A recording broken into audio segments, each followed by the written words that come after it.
ትራምፕ 19 ደቂቃ የሚሞላውን ንግግራቸውን ባጠናቀቁ በ15ኛው ደቂቃ ኢራን አከታትላ የተኮሰቻቸው ሚሳኤሎች እስራኤልን መትተዋታል።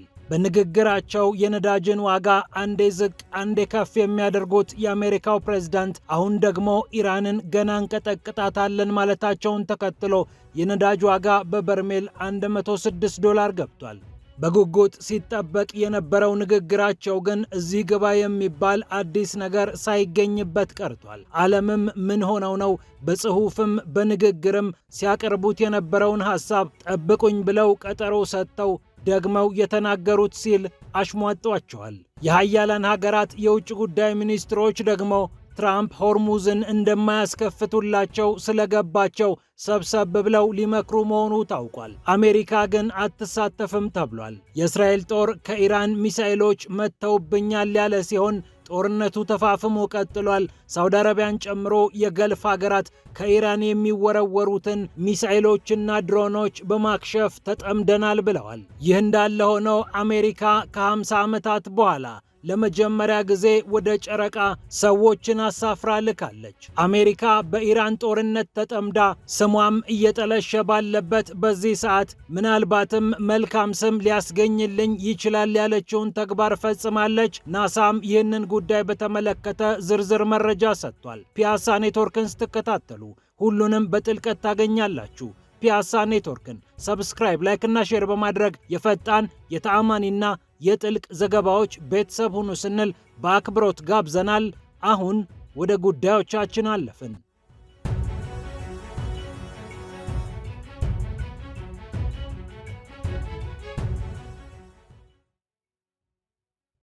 ዋይት ሃውስ የአሜሪካው ፕሬዝዳንት ዶናልድ ትራምፕ ንግግር ያቀርባሉ ብሎ ለመላው መገናኛ ብዙሃን አጭር ማስታወሻ ከላከ በኋላ ዓለም በጉጉት ነበር የዶናልድ ትራምፕን ንግግር ሲጠብቅ የነበረው። 19 ደቂቃዎች የረዘመው ንግግር ግን አዲስ ነገር አልተገኘበትም።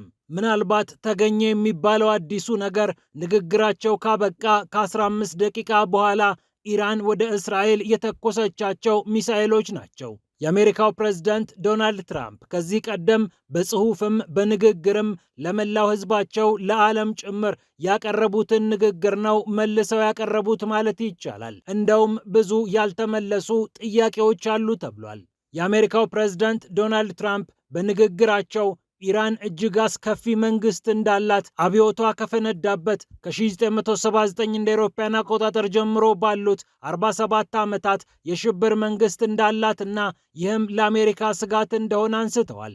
ዩኤስኤስ ኮል የተባለ እንደ አውሮፓውያን አቆጣጠር 2000 ዓ.ም ላይ በቦምብ የተመታ አንድ መርከብ እንዳላት ይታወቃል አሜሪካ።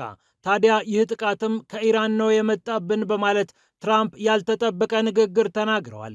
አልቃይዳ ጥቃቱን መፈጸሙ የታወቀ ሆኖ በዚህ በአልቃይዳ ጥቃትና በኢራን መካከል ተጨባጭ ማስረጃ ሳይኖር የአሜሪካው ፕሬዝዳንት ይህንን መናገራቸው ትዝብት ውስጥ ከቷቸዋል። ትራምፕ ሆርሙዝን ራሳችሁ ተከላክላችሁ አስከፍቱ፣ ወኔ ይኑራችሁና ሆርሙዝን ተጠጉ በማለት እርሳቸውና ኔታንያሁ የለኮሱትን ጦርነት እሳቱን እናንተም ጭምር ሙቁት ብለዋል። ይሁንና ይህንን ከዚህ ቀደምም ሲናገሩት ስለነበር ዓለም ብዙ አዲስ ነገር አልሰማም። ጦርነቱ ሊቋጭ ጥቂት ጊዜ ቀረው አሉ። ንግግራቸውን ከማቅረባቸው ከሰዓታት በፊትም ይህንኑ ብለውታል። ሆርሙዝን አስከፍቱ ያሉበት ንግግርም ከዚህ ቀደም የተናገሩት ነው። የኢራንን አስከፊነት በተመለከተ መቼም እንደርሳቸው የተናገረ የለም። ላለፉት 47 ዓመታት ሞት ለእስራኤል ሞት ለአሜሪካ ያለችውን ኢራን አሁን ደግሞ እኔ እየገደልኳት ነው ብለዋል። ጉዳዩን የተመለከቱ ታዛቢዎች ትራምፕ ይህንን ንግግር ለምን አደረጉ፣ ከዚህ ቀደም የሰጡትን ሐሳብ ለምን መልሰው መስጠት ፈለጉ በሚለው ጉዳይ የተለያዩ መላምቶችን እየመቱ ይገኛሉ። ከነዚህ መላምቶች መካከል አንደኛው ንግግሩ ለአሜሪካ ሕዝብ የቀረበ ነው የሚል ነው። አሜሪካውያን በዚህ ጦርነት ውስጥ ገና ከወዲሁ መሰላቸት ጀምረዋል። የጋዝ ዋጋ በጋሎን ወደ $1 ገደማ ጨምሮባቸዋል። ወደ የሱፐርማርኬቶቻቸው ሲሄዱ ጨምረዋል የሚባሉ ዕቃዎችንም እየተመለከቱ መጥተዋል። በየቀኑ ከ19 ሚሊዮን በርሜል ነዳጅ በላይ ከገበያው ላይ የምትሸምተው አሜሪካ በነዳጅ ዋጋ ምክንያት ምንም እንኳን አምራች ብትሆንም መጎዳቱ አልቀረም። እናም አሜሪካውያን ጉዳዩ እያንገበገባቸው መጥቷል። በመጀመሪያ ደረጃ የእርሳቸው ደጋፊዎች በተለይም ማጋ በሚባለውና አሜሪካ ትቅደም የሚል ሐሳብ በሚያራምደው ካምፕ ውስጥ ያሉ ሰዎች ትራምፕ ሀገራችንን ከባድ ጦርነት ውስጥ አይዘፍቋትም ብለው የሚያምኑ ናቸው። ኢራቅ ውስጥ እንደተዘፈቅነው፣ በአፍጋኒስታን እንደገባነው፣ አሁን በዩክሬን እጃችን እንደተሳሰረው ትራምፕ ከነዚህ ጦርነቶች ይገላግሉናል ብለው አሰቡ እንጂ ትራምፕ በጦርነት ውስጥ ይከቱናል ብለው ፈጽሞ አላሰቡም ነበር። እናም እነዚህ የትራምፕ ደጋፊዎች ገና ከወዲሁ መሰላቸት ጀምረዋልና እነርሱን ማረጋጋት የንግግሩ ዓላማ ነው ተብሏል። ከዚህ በተጨማሪ የአሸናፊነት ትርክትን ማስመር ለትራምፕ ቀዳሚው ተግባራቸው ይመስላል። ምክንያቱም በንግግራቸው ጦርነቱ ሊቋጭ ጥቂት ጊዜ ቀርቶታል፣ ኢራንን በደንብ አድርገን ከዚህ በኋላ እንመታታለን፣ ምቱን ተከትሎም የአሸናፊነት መልእክት ለማስተላለፍ ነው ዶናልድ ትራምፕ የሞከሩት። ብዙዎች ኢራንን ማሸነፍ ከባድ ነው፣ ይኸው መንግስቷን እንጥላለን ብለው የዋናው ሰው ልጅ ስልጣን ላይ ወጡ። ስለዚህም አሜሪካና እስራኤል ያሰቡትን ማሳካት አልቻሉም። እንደውም ጭራሽ ያልጠበቁት ነገር ገጠማቸው። ኢራን ሆርሙዝን ዘግታ አዲስ መደራደሪያ ያቀረበችባቸው። እናም ትራምፕና ኔታንያሁ ማሸነፍ አልቻሉም የሚል ነገር በመገናኛ ብዙሃን ሲዘገብ ሲራገብ ቆይቷል። ትራምፕም ለዚህ ይመስላል እየመታናቸው ነው፣ ሙሉ ለሙሉ ልናሸንፋቸውም ጥቂት ጊዜ ቀርቶናል ማለትን የመረጡት።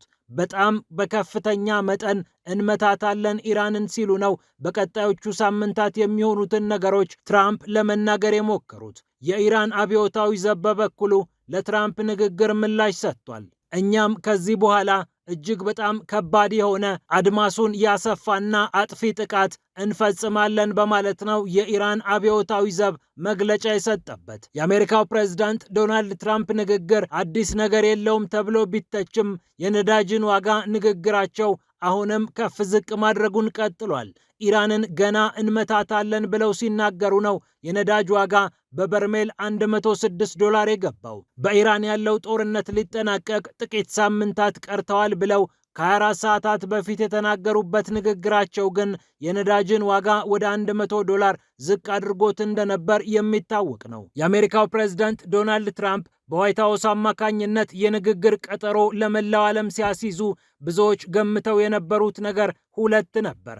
አንደኛው ወይ ከጦርነቱ ወጥተናል ልንወጣ ነው የሚል የሰላም ተስፋ የሚፈነጥቅ ንግግር፣ ሌላኛው ደግሞ በእግረኛ ጦር ልንገባበት ነው፣ እንዲህ አይነት ከባድ እርምጃ ልንወስድ ነው የሚል የቀጣይ ምዕራፍ ንግግር። ነገር ግን እነዚህ ሁለቱም በንግግራቸው ውስጥ አልተስተዋሉም።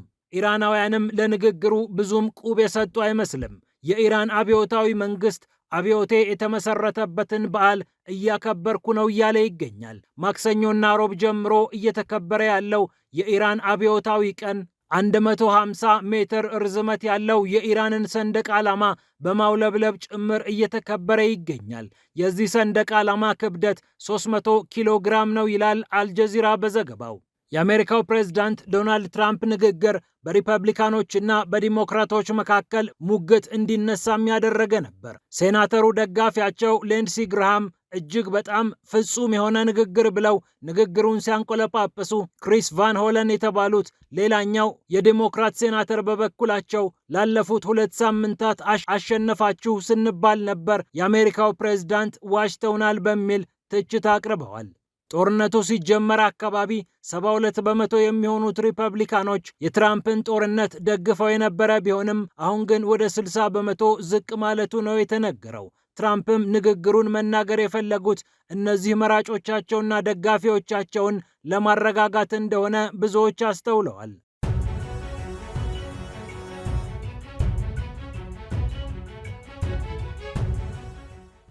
ይህ እንዳለ ሆነው የእስራኤል ጦር ከኢራን ጥቃት ተፈጽሞብናል ብሏል። የተፈጸሙትን የሚሳኤል ጥቃቶችን የማክሸፍ ተግባራችንን አጠናክረን ቀጥለናል ሲል ነው የእስራኤል ጦር መረጃ ያወጣው።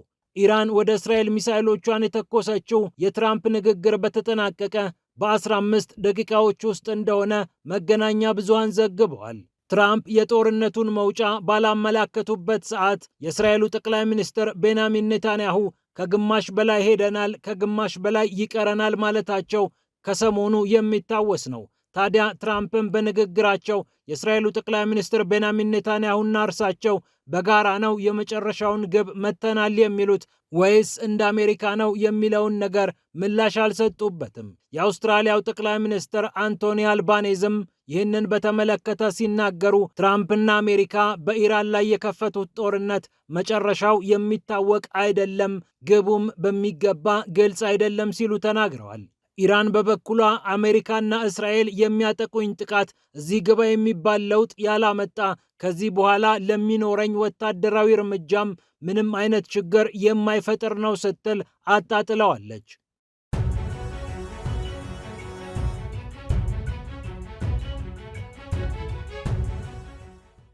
ይህ እንደተጠበቀ ሆኖ ብሪታንያ ልዩ ስብሰባ ጠርታለች። 35 የሚሆኑ ሀገራት ሰብሰብ ብለው ሆርሙዝን እንዴት እናስከፍት ብለው ተመካክረው እንደነበር ይታወቃል። ብሪታንያ፣ ፈረንሳይ፣ ጀርመን፣ አውስትራሊያ እና የገልፍ ሀገራትን ጨምሮ የተለያዩ ሀገራት ይሳተፉበታል። ከእስያም እነ ደቡብ ኮሪያ ያሉበት። አሜሪካ በዚህ ውስጥ አካል ያልሆነች ቢሆንም ምክክሩ እንደሚቀጥል ነው የታወቀው። ብሪታንያ ደግሞ ሰብሳቢዋ ነች። የሆርሙዝ ሰርጥን እንዴት እናስከፍት፣ ጦርነቱስ እንዴት ይቁም ብለው እነዚህ ሀገራት የወከሏቸው የውጭ ጉዳይ ሚኒስትሮች ምክክር እንደሚያደርጉ ይጠበቃል። ሀገራቱ በራሳቸው ሆርሙዝ ሰርጥን ማስከፈት ባለመቻላቸውና አሜሪካም ልታስከፍተው ባለመቻሏ እርስ በርስ እንመካከር ማለትን መርጠዋል።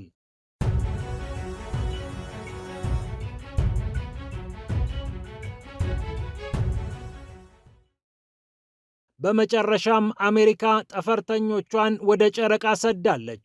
ጨረቃን ከበው በጨረቃ ዙሪያ ለ10 ቀናት ይቆያሉ የተባሉት 4 የአስትሮኖሚ ባለሙያዎች መሆናቸውም ታውቋል። ከ1972 እንደ አውሮፓውያን አቆጣጠር በኋላ አሜሪካ ሰዎችን ወደ ጠፈር ስትልክ ለመጀመሪያ ጊዜ ነው ተብሏል። እነዚህ ወደ ጠፈር ተልከዋል የተባሉትና ታሪክ ሊጽፉ ተዘጋጅተዋል ተብሎ የተነገረላቸው ሰዎች 4 ናቸው። ሪድ ዋይዝማን፣ ቪክቶር ግሎቨር፣ ክሪስቲና ኮች እንዲሁም ከካናዳ ጀረሚ ሃንሰን ናቸው። ከፍሎሪዳ የኬኔዲ የጠፈር ማዕከል ሮኬታቸው ተመንጥቆ ወደ ሰማይ ሽቅብ ወጥተዋል። የሰው ልጅ በታሪኩ ተጉዞበት የማያውቀውን ርቀት ሊጓዙ ነው ተብሎላቸዋል በናሳ። እስካሁን የሰው ልጅ ከመሬት ወደ ሰማይ እጅግ ከፍ ብሎ መጥቋል የተባለው 400,171 ኪሎ ሜትር ነው። ይህ ርቀት ከዚህ ቀደም በአፖሎ 13 የተያዘ ሲሆን ይህንን ክብረ ወሰን እነዚህ 4 የአስትሮኖሚ ባለሙያዎች ሊሰብሩት ነው ተብሏል። ጨረቃን ይዞሯታል፣ በርካታ ናሳን የሚጠቅሙ ነገሮችንም ይዘው ይመለሳሉ ስትል አሜሪካ አሳውቃለች። በኢራን ጦርነት የተጠመደችው አሜሪካ እንዲህ አይነቶቹን ነገሮች በማሳየት ገጽታዋን ለማስተካከል ጥረት እያደረገች ይመስላል።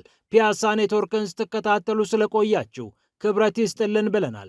ፒያሳ ኔትወርክን ሰብስክራይብ፣ ላይክ እና ሼር በማድረግ የፈጣን የተአማኒና የጥልቅ ዘገባዎች ቤተሰቡን ስንል በአክብሮት ጋብዘናል። ሰላም ለዓለማችን።